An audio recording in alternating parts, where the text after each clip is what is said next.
आपण मानकर कुर्ती हऊ किंबा ब्लाउज हऊ ସେଥିରେ ଯଦି ଆର୍ମ ହୋଲ ସାଇଡରେ କପଡ଼ା ଜମା ହେଇକି ରହୁଥିବ ସେଟାକୁ କେମିତି ଠିକ୍ କରିବେ ଦେଖନ୍ତୁ।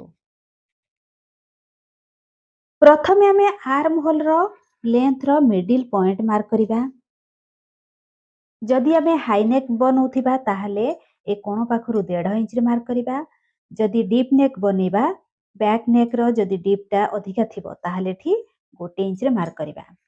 ନହେଲେ ଏଠି ଆମେ ହାଇ ନେକ୍ ପାଇଁ କିମ୍ବା 0 ଠୁ ନେଇକିରି 4 ଇଞ୍ଚ ପର୍ଯ୍ୟନ୍ତ ଯଦି ବେକର ଡିପ୍ଟା ରଖିବା ତାହେଲେ ଆମେ ଏଠି 1.5 ଇଞ୍ଚରେ ମାର୍କ କରିବା।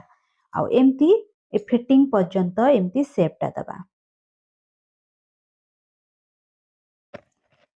ସାମ୍ନା ପଟର ଆର୍ମ ହୋଲ ପାଇଁ ଏଇ ଲାଇନ୍ ଠାରୁ ଭିତର ସାଇଡକୁ 1/2 ଇଞ୍ଚ ମାର୍କ କରିବେ, ନଚେତ୍ 0.75 ଇଞ୍ଚ ମାର୍କ କରି ୟାର ମିଡିଲ ପଏଣ୍ଟ ଠାରୁ ଏମିତି ସେପ୍ଟା ଦେବେ।